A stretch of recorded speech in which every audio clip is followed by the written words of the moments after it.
Okay, so in the last video I was talking about the Dead Fathers Club and Heart Attack Dads. So technically I'm part of both groups at this point, but a lot of people, oddly, who I would run into or who I knew from the 90s onward were actually part of the Dead Fathers Club. So I was like, that's crazy. Her dad died, my step-sibling's father died. I have a couple clients whose dads died. And it started to become like a weird thing, like everyone's part of the Dead Fathers Club. And I found a book, there was a book laying out, a stack of books of the same title, laying out on the Philadelphia streets, like Dead Fathers Club. We're wondering why you meet so many people whose dads are dead already at a younger age. My dad would pass away at a normal time, although it was coronavirus, but anyway. But I thought of heart attack dads because a lot of people from my generation witnessed heart attacks because of, you know, gluttonous food, high pressure situations, high blood pressure, smoking, you know, certain habits that contributed to it, and so forth and so on, and things in one's life. Of course, if you're divorced and you remarry, and depending on what the situation is for that whole thing, that could all play into a high pressure situation, because technically you're trying to take care of your biological kids, rightfully so. And then you could have a lot of pressure to, you know, also you want to take care, you wind up taking care of someone else's kids, you know, because you married someone and the kids are with her. So that's a lot of pressure. On top of that, some people say that even if, you know, someone's totally in love or this, that, and the other, doesn't mean they always mix. You could wind up, you know, falling for someone whose family is used to a different way of being. And if you're too different in a certain way, you could wind up, you know, constantly getting upset, having temper flares. I wondered about that, because people operate differently from different groups, if you will.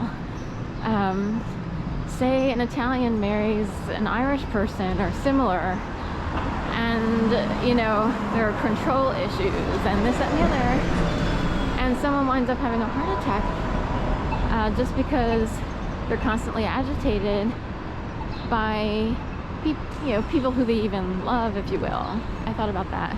But anyway, heart attack dads led to an idea of, oh, just, you know, make yourself, you know, be happy, fine. It's sort of a San Francisco meme of people used to run away from their, you know, strict families, and they fled to San Francisco. There was music about that way back in kind of the hippie era. In my generation, there was a variation of that. You don't want to work so hard that you have a heart attack, or you don't want to work in a certain type of environment that causes you to have a heart attack. So it became this thing of do whatever makes you happy. That's, you know, all you can ask for in life.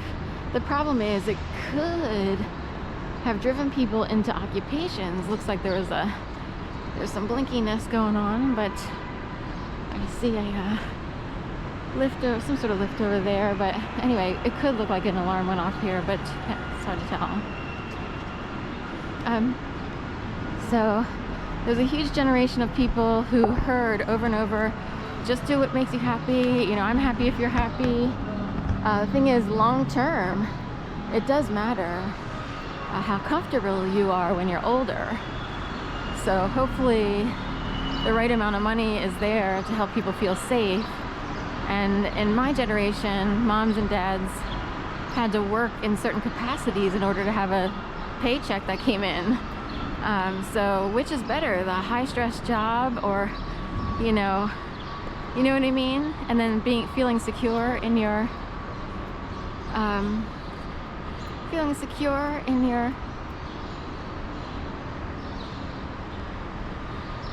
retirement, or just be happy. So all that came up. Dead Fathers Club and Heart Attack Dads. So some people were part of the Dead Fathers Club as early as the 90s, 80s, 90s, early 2000s, and then some people were part of Heart Attack Dads and or both or what have you. So that's one of the topics I wanted to bring up this morning. Let's see. Right, make it seem like it's a good idea, and so forth and so on, to take on jobs that may not sustain someone into older age, which is when you need the help the most, typically. So here we are on Market Street, and I am incredibly early. I cannot believe how many people are out this early. I know it's spring, so it kind of makes sense that there would be people, out earlier, I guess. For quite a few years, I walked a dog super early. It was in a different part of the city. It was over by Rittenhouse Square. But nonetheless, I would be there at 6 o'clock and no one was around. It was myself and, at best, one woman who always did laps around Rittenhouse.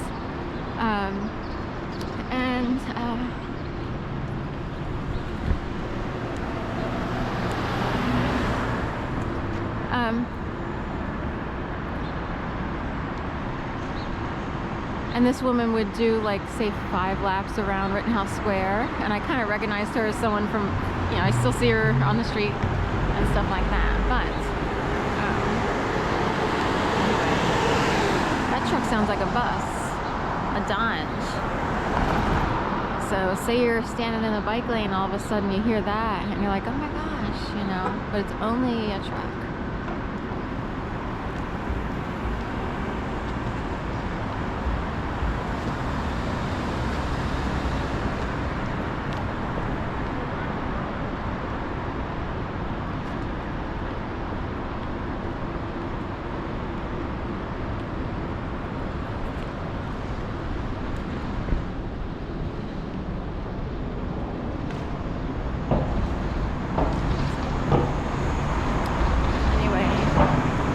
Seem like a good idea with heart attack dads, even to do stuff like, I don't know. Well, we'll leave it at that. To wind up in jobs that are a little less stressful with the pay. So what's the trade-off? And if you have more of a healthy lifestyle, then maybe you wouldn't wind up with a heart attack anyway. We have a whole different world where different jobs exist. In general, so I just remember that was always the meme.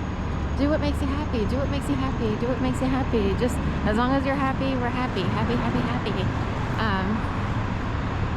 And in the end, even with that pursuit, whatever job you find may not make you happy.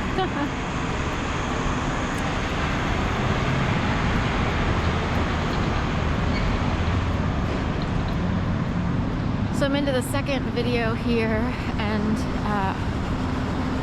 the third video.